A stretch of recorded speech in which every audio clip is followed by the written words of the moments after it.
Scarlet and Violet 151 has been out for 6 months now, and unlike other sets from this era, we haven't really seen a mass restock of 151. This has allowed a lot of the sealed and singles prices to continue at a good value without dropping too much. So today, let's take a look at 151 and see where the value lays 6 months later. What's up guys, welcome back to the channel. Today we're going to take a look back at Scarlet and Violet 151 and see how the first 6 months of release has impacted the products and singles. But first, we're doing a giveaway. As a thank you for hitting 1,000 subscribers here on the channel, I'm going to be giving away one of these Scarlet and Violet 151 booster bundles. All you got to do to enter is be subscribed to this channel, like this video, and comment below your favorite original 151 Pokemon. I'll be choosing a winner in next week's video on March 29th, so make sure you enter before then for your chance to win. Once again, thank you everyone who subscribed, and good luck. Let's get right into the video. Alright, so first up, let's get right into the sealed product. We're not going to go through all the collection boxes, but we'll look through the ETBs, UPC, and the booster bundles. So to start with, we've got the Elite Trainer box. Now, obviously, these go for pre-order like way sooner than singles and stuff like that, but we're just going to be looking at the price from release date until today. And to be honest, we've seen a little bit of movement, kind of like a roller coaster. We've got ups and downs throughout the last 6 months, but as of now, it lands almost exactly where it sat on release. On release, it was going for between $54 and $55. Now, $56.60. I think that's just because demand is so high for these products and supply just isn't there. I'm surprised because there's a lot of supply for the other Scarlet and Violet sets, but maybe people are just buying this up. Next, we'll look at the PC ETB. This one's going for quite a bit more. It has dropped as well, starting to climb up again. Surprisingly, we haven't really seen any restocks on this, but it was going for about 110 on release day, and now it's going for 102. So still over 100, almost double what the original ETB is going for. We could still see that restock. I don't know if we're going to. I'm glad I got a case of these in the first wave. I think I only ever saw 2 restocks on this, and I haven't really seen anything since release. But you never know. Pokemon could do a reprint in another few months and flood the market. Alright, next up is the Mew UPCs. These have kind of leveled out as well, similar to where they were on release. They were going just north of $110, and now they're sitting at around $108. I think it'll probably float here for a bit. I don't know. I know when these came out, people were like frantically opening them, getting all the packs, all that, and just like selling the promos, selling the contents, ripping the packs for the singles. Personally, I didn't buy more than one of these. I figure it might be like the Charizard UPC. I'm sure Pokemon learned their lesson about flooding the market with that product because it's still like pretty available a lot of places. But for this, I feel like it's probably printed a little bit less, but I still think a bunch more is going to be released over the year.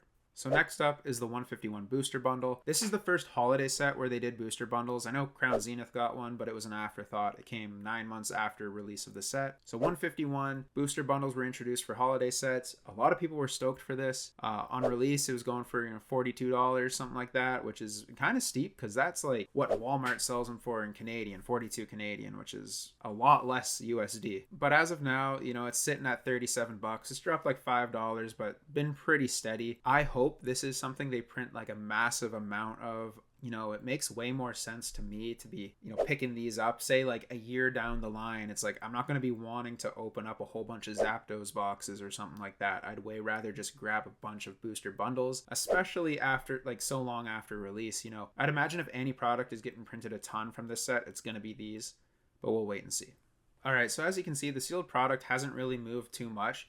Surprisingly, it's been like the only set that stayed steady since release from the Scarlet and Violet era, at least. A lot of these sets kind of dipped drastically over the first 3 to 6 months. Scarlet and Violet 151, not so much. I think a lot of new people are coming into the hobby specifically for this set. I know I've met people in passing at Walmarts or whatever in the Pokemon aisle just like telling me that's the only thing they're collecting. They haven't collected cards in 15 years, 20 years, similar to XY Evolutions. They're coming back into the hobby for the nostalgia set. They don't care about Paradox Rift. They don't care about Obsidian Flames.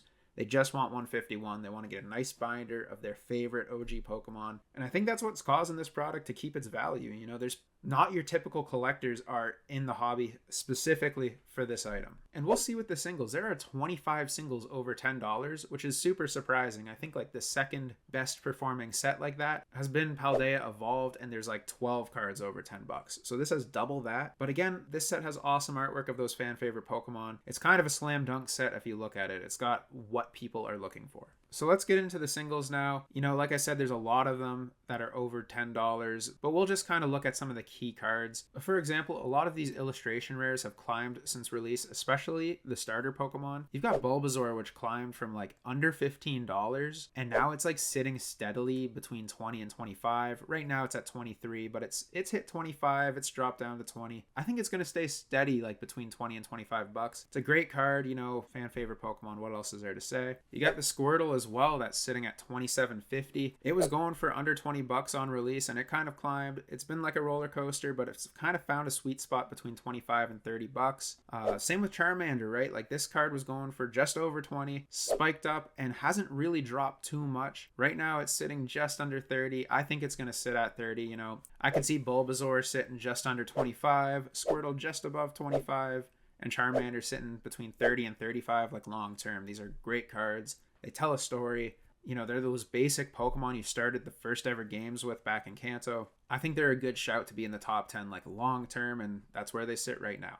All right, now the top 5 cards. They're not all special illustration rares, surprisingly, but we're going to start with the Zapdos. This card's a little different than the others. It's been dropping pretty steadily since release. I know this was like the first big hit I pulled. I haven't really pulled too much from this set, to be honest. Pull rates are a little difficult. But the Zapdos, man, this is a beautiful card. It's my favorite from the set, for sure. And it hit a high of like 45 bucks and has steadily dipped. Like I said, it's going up and down, kind of all over the place. But it seems to be sitting at about 36.50 right now. To be honest, I think this card is worth a little bit more, especially with the more difficult pull rates. But we'll have to see how this does long term.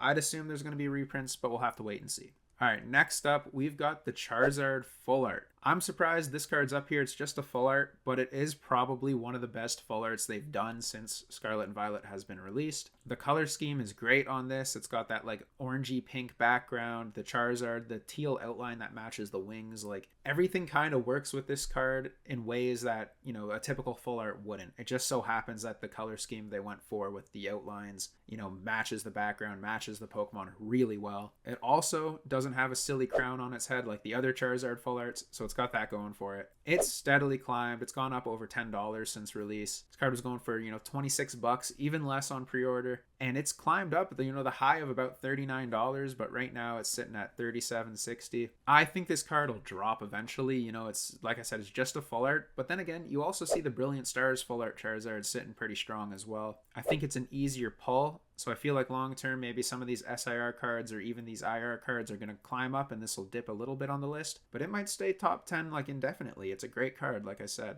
Next up, it's going to follow a similar pattern to the base starters. It's the Venusaur EX. It's sitting at $42.15 right now, and that's only up $1 from release. It was going for 41 bucks on release. It kind of spiked up closer to 50, but then again, it's just kind of leveled out. It's a good card, good price. It follows that story. All these cards, the evolution lines follow a great story, but it is the weakest out of the top 3. It seems to have leveled out for now, and we'll see how that is going forward. Next up, the Blastoise. This one has actually fallen, a good little bit since release. It drastically spiked up like immediately from 45 over 55, and then kind of dwindled. It just dropped over those first 3 months, and now it kind of picked up. It's sitting steady at $48. Again, good price. I like this out of the 3, Charizard, Venusaur, Blastoise. This card is awesome. It reminds me of the Dark Blastoise from Team Rocket. It's a great artwork. It's the one that I would like in my collection if I had to, choose out of these 3. It would be this one, and I think it's pretty steady. I don't know if it'll go up much more. I'd like to see all of these cards kind of grow eventually, but first, let them drop a bit so I can pick them up. And now we got the Charizard EX. This is the big card. It's going for over $100. Right now it's sitting at $110.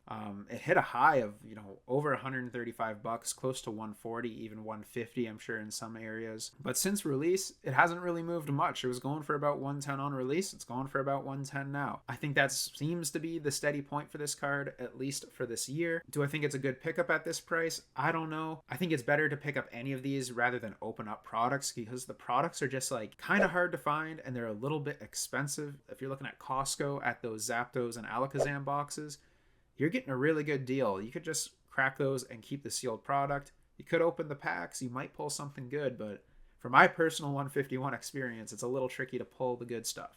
All right, guys, so that's it on the value. I wanted to do some little thoughts on 151. Are we going to see a big reprint? I know a lot of these sets, like I'm thinking back to like Evolutions, for example, right? So Evolutions was like the last time we saw a big like nostalgia set like this. It got printed to the ground to the point where people didn't want it. I even remember getting collection boxes back in like 2019. Like that set came out in 2016. We were getting boxes and tins in 2019, even 2020 that had Evolutions in them. So 4 years that set was on the shelves, and it affected the price a little bit. Like people didn't really care about it, and then all of a sudden it went crazy because all the nostalgia kick, right? Everyone came right back into it. I feel like this set will kind of follow a similar path, except all those people are already paying attention to it. A lot of these Pokemon are very nostalgic for a lot of people. I grew up playing Pokemon Crystal, Pokemon Red. That Gen 1 and Gen 2 and Gen 3 was like what got me into Pokemon is still the reason I love Pokemon, right? So I think going forward, I'm sure this set will be dumped, like just a massive reprint for Black Friday, like Crown Zenith was last year. It's either going to be Paldean Fates or 151, but I feel like a lot of people would be stoked for 151, and people are going to be sick of Paldean Fates like then. You don't want a mistake like Shining Fates where the set is just worthless. So I'd love to see this set get a massive print dump. Everyone can be happy. Everyone can try to complete their master sets without buying all these singles if they haven't already. All right, guys, before I get out of here, just another reminder for the booster bundle giveaway. All you got to do is be subscribed to the channel, comment on this video your favorite of the original 151, and leave a like. That's it. I'll be picking a winner next week on March 29th in that video, so be sure to enter while you can and don't miss out on next Friday's video. All right, that's it from me today, guys. As always, thank you so much for watching. I hope you have a good one, and we'll see you next time. Peace.